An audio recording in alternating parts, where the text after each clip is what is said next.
we are going to start from the new topic, that is the leaf. We are currently studying morphology of flowering plants. So now we are going to study the structure of leaf. The leaf is the lateral or axillary general flattened structure borne on the stem. अब lateral या axillary का क्या मतलब है, क्योंकि जो leaf होता है एक होता है एक्सिलरी एंड एक होता है एपिकल। जो एपिकल मतलब बिल्कुल ही स्टेम की टिप पे हो जाएगा और वहाँ पर उसको टर्मिनेट कर देगा। पर जो लीफ होते हैं हमेशा लेटरली ग्रो करते हैं, ऐसे साइड्स पर, स्टेम के साइड्स पर ग्रो करेंगे। कैसे? जो हमेशा ऐसे टर्मिनेट नहीं करेंगे कि स्टेम के ऊपर ग्रो हो जाएंगे और टर्मिनेट कर देंगे। लीव्स ऐसा नहीं करते, हमेशा एक्सिलरी होते हैं या लेटरल होते हैं। It develops at the node and bears bud in its axil. The axillary bud later develops into the branch.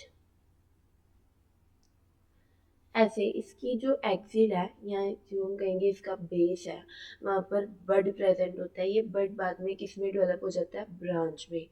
और लीव्स, वो कह रहे हैं कि लीव्स कहाँ पर ओरिजिनेट होते हैं? नोड्स पर। This is known as the node. ये भी एक नोड है और इन दोनों नोड्स में जो स्पेस है उसको क्या कहते हैं? इंटरनोड। तो सबसे पहले उन्होंने कहा कि जो लीव्स है वो कहाँ पर ओरिजिनेट होते हैं? नोड पर।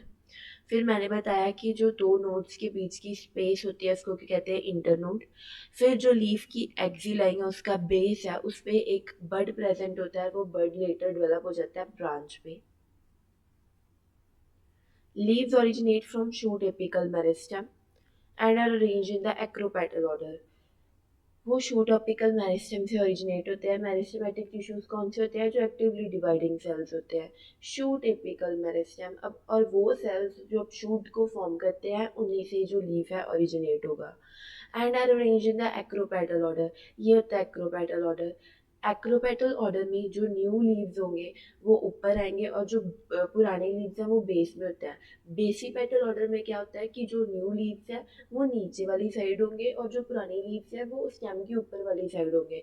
अब यहाँ पर इस पिक्चर में जो न्यू लीव्स है वो ऊपर है, ओल्डर लीव्स नीचे है। This is the acropetal order. जो लीव्स है वो एक्रोपेटल ऑर्डर में ही ग्रो करते हैं। Leaf consists of three main parts: leaf, base, petiole and lamina. This is the lamina.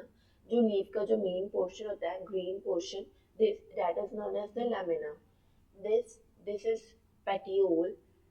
And जो यहाँ पर ये वाला जो जहाँ पर बड प्रेजेंट था इसको क्या कहते हैं? Leaf base. So three main structures are leaf के. First one is lamina, this is petiole and this is leaf base. The leaf is attached to the stem by the leaf base and bear two lateral leaf-like structures called stipules. जो leaf के base में हमने पहले पढ़ा कि एक बड present होता है। अब वहाँ पर लीफ के बेस में हम पढ़ रहे हैं कि दो small leaf like structures present होते हैं जिनको क्या हम कहते हैं? Stipules. In monocotyledons, the leaf base expands into a sheath covering the stem partially or wholly. ये इस पिक्चर में ये विजिबल है। मोनोकॉट्स के केस में क्या होता है कि जो लीफ का बेस होता है वो एक्सपैंड कर जाता है और ये स्टेम है ना, स्टेम को कवर करता है इधर पार्शली और होली। दोबारा बोल रही हूँ, मोनोकॉटिलेडन्स के केस में जो लीफ बेस होता है वो एक्सपैंड हो जाता है और शीट की फॉर्म में स्टेम को पार्शली या होली कवर करता है।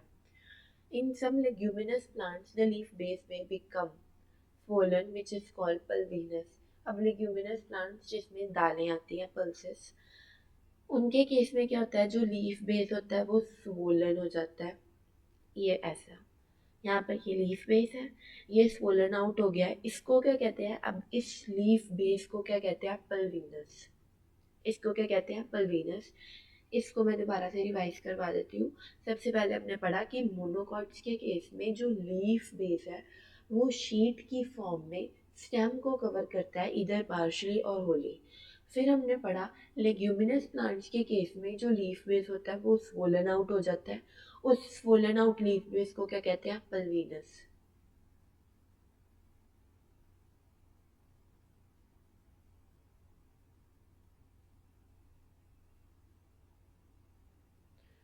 The petiole help to hold the blade to light. Petiole क्या था हमने पीछे देखा है, जो लैमिना और जो लैमिना को स्टेम के साथ जोड़ रहा था उसको कहते थे पेटियोल। This is petiole. वो कह रहे हैं कि जो पेटियोल है वो क्या कर रहा है, हमें जो लेमिन है या जिसको हम लीफ ब्लेड भी कहते हैं उसको होल्ड करने में हेल्प कर रहा है ताकि उसको एडिक्वेट लाइट मिल सके। खुद ही सोचो, अगर पेटियोल ना होता तो मतलब कि जो लीफ जो लेमिना था वो बिल्कुल ही स्टेम के साथ जुड़ा होना था, मतलब कि वो ज़्यादा एक्सपोज होना ही नहीं था बाहर लाइट के। इसलिए पेटियोल का मेन फंक्शन क्या है कि वो हेल्प करता है लेमिना को कि वो पूरे एक्सपोजर में हो लाइट के। Long, thin, flexible petioles allow leaf blades to flutter in wind, thereby cooling the leaf and bringing fresh air to the leaf surface. अब वो क्या कह रहे हैं, जो लॉन्ग थिन और फ्लेक्सिबल पेटियोल्स होंगे they help leaf blades to flutter in the wind. इस करके जो क्या होगा, हमारा लीफ होगा वो कूल डाउन हो जाएगा, उसको फ्रेश एयर मिल जाएगी और उसको ऑफ कोर्स सनलाइट भी मिलेगी। The lamina or the leaf blade is the expanded portion of the leaf with veins and veinlets. ये these are the this is the vein and these are the veinlets. अब इस पूरे leaf blade में या lamina में क्या present है, veins and veinlets. There is usually a middle prominent vein which is known as midrib. This is the middle prominent vein. This is known as midrib. Veins provide rigidity to the leaf base and act as a channel for transport of water, minerals and food material. अब veins का क्या main function है, वो कह रहे हैं कि पहली बात तो वेन्स क्या है, लीफ ब्लेड को रिजिडिटी प्रोवाइड कर रहे हैं और ये जो वेन्स है they act as a transport channel for water, minerals and food material. इन वेन्स के थ्रू पूरे लैमिना में वाटर, मिनरल्स, फूड मटेरियल्स जो है सभी में बढ़ जाएगा, पूरे लीफ में मतलब वो ट्रांसपोर्ट होगा इन वेन्स एंड वेनलेट्स के थ्रू।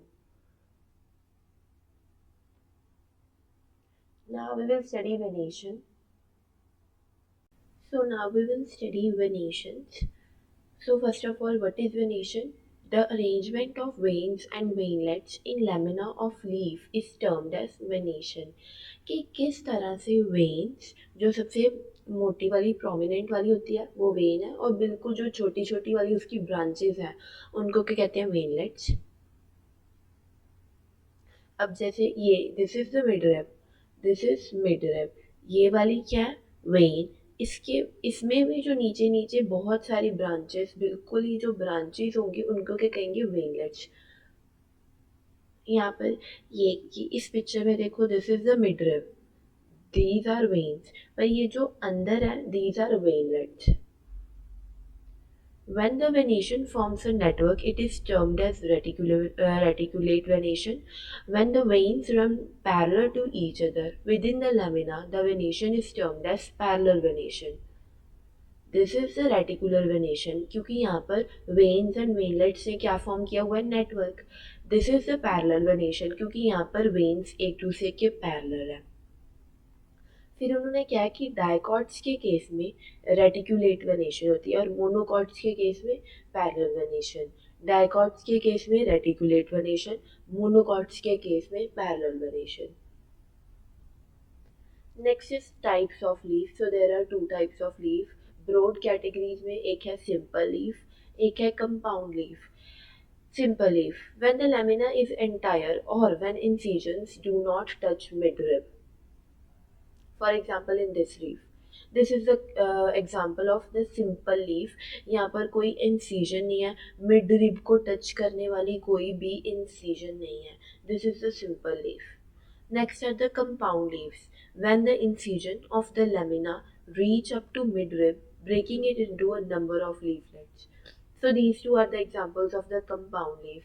ये क्या है, इसमें ये mid rib है, इसमें ये मिड रिब है। अब यहाँ पर जो इंसिजन है वो मिड रिब तक पहुंची हुई है, इसलिए यहाँ पर जो पूरा लीफ था वो नंबर ऑफ लीफलेट्स में डिवाइड हो गया है। जो कंपाउंड लीव्स हैं उनकी वो दो में आगे डिवाइडेड है. First is pinnately compound leaves, next is palmately compound leaf. This is pinnately compound leaf and this one is the palmately compound leaf. Example, for example हम नीम प्लांट, अगर हम नीम की लीव्स देखें तो उनमें ऐसे वाले पाइनेटली जो हमें फॉर्मेट दिखेगा, एक मिडरिब होगी और उसमें या ऑल्टरनेट या बिल्कुल सामने सामने जो लीफलेट्स हैं वो प्रेजेंट होंगी. Next is modification leaves. अब हमें पता है कि प्लांट्स के जो पार्ट्स हैं, फॉर एग्जांपल हमने पीछे वीडियोस में देखा है कि कैसे जो स्टेम है या रूट्स है या वो मॉडिफाई करते हैं ताकि प्लांट्स को एक्सट्रीम कंडीशंस में सरवाइव करवाया जा सके. जरूरी नहीं कि एक्सट्रीम कंडीशंस में, वैसे ही कुछ फंक्शंस है अगर वो फुलफिल नहीं हो रहे तो फॉर एग्जांपल पी प्लांट होता है, उसके केस में उसको अगर ऊपर चढ़ना है, अगर उसको क्लाइम करना है तो फिर उसके भी जो लीव्स हैं वो मॉडिफाई हो जाएंगे टेंड्रल्स में ताकि उसको ऊपर चढ़ने में मदद कर सके. सो जरूरी नहीं है मॉडिफिकेशन सिर्फ एक्सट्रीम कंडीशंस में, वैसे भी प्लांट को हेल्प करने के लिए यहाँ पर लीव्स भी क्या कर जाएंगे, मॉडिफाई कर जाएंगे. Leaves are modified to perform other functions other than photosynthesis. They are converted into tendrils for climbing. जो भी हमने डिस्कस किया, एग्जाम्पल क्या, पी. और इन स्पाइन एग्जाम्पल क्या है, कैक्टस. अब हमने कैक्टस प्लांट देखा है सभी ने, उसमें जो स्पाइन्स होती हैं वो कुछ और नहीं है, those are the modified leaves. The fleshy leaves of onion and garlic store food. In some plants such as Australian acacia, अब सबसे पहले जो अनियन एंड गार्लिक जो पोर्शन होता है अनियन का जो हम खाते हैं वो कुछ और नहीं है, those are the modified leaves. जो अनियन का जो मेन पोर्शन होता है वाइट पर्पल कलर का जो हम खाते हैं वो मॉडिफाइड लीव्स है उनका. अब वो मॉडिफाइड लीव्स क्या फंक्शन परफॉर्म कर रहे हैं कि वो फूड स्टोर करके रख रहे हैं प्लांट के लिए, वही हम खा रहे हैं. जो पोर्शन लीव्स या गार्लिक का हम कंज्यूम करते हैं वो मॉडिफाइड लीव्स है. Next is in some plants such as Australian acacia, the leaves are small and short-lived. The petiole in these plants expand, become green and synthesize food. अब petiole को इस case में special name देते हैं, उसको क्या कहते हैं, फाइलोड. अब वो कह रहे हैं कि ऑस्ट्रेलियन अकेजिया के केस में जो पेटियोल है वो एक्सपैंड कर जाता है, वो ग्रीन हो जाता है, वो फोटोसिंथेसिस में हेल्प करता है या सिंथेसिस ऑफ फूड में हेल्प करता है. और ऑस्ट्रेलियन अकेजिया के केस में पेटियोल का क्या नाम है, phyllode. This is the picture of Australian acacia. इसके केस में जो लीव्स होते हैं वो बहुत छोटे होते हैं, ये लीव है ये बहुत ज़्यादा छोटे हैं तो ये तो हेल्प नहीं कर सकते सिंथेसिस ऑफ फूड में. तो इसलिए इसका जो पेटियोल है वो एक्सपैंड हो जाएगा, ग्रीन हो जाएगा, जस्ट लाइक ये लीव की तरह लग रहा है बट एक्चुअल में ये पेटियोल है. ये हेल्प करेगा सिंथेसिस ऑफ फूड में और इसको हम क्या कहते हैं, phyllode. Leaves of insectivorous plants such as pitcher plant, Venus flytrap are also modified leaves. Next is phyllotaxy. अब फाइलोटैक्सी में हम क्या पढ़ते हैं, arrangement of leaves on the stem, कि लीव्स कैसे अरेंज्ड है. इधर फॉर एग्जांपल दिस, इधर वो ऑल्टरनेटली अरेंज्ड है कि एक नोड में एक ही लीफ है, फिर दूसरी नोड में दूसरा है, फिर तीसरी नोड पे तीसरा लीफ है, या एक एक नोड पे दो दो लीफ है. फॉर एग्जांपल इस नोड पे दो लीफ है, इस नोड पे भी दो लीफ है. This is opposite arrangement and this is whorled arrangement जहाँ पर एक नोड पे मोर देन टू लीव्स है. अब इनको हम पढ़ लेते हैं. सबसे पहले alternate. In this type, a single leaf arises at each node in alternate manner. कि एक नोड पे एक ही लीफ होगा. Opposite, pair of leaves arises at each node and lie opposite to each other. एक नोड पे दो leaves हैं और एक दूसरे के ऑपोजिटली अरेंज्ड हैं.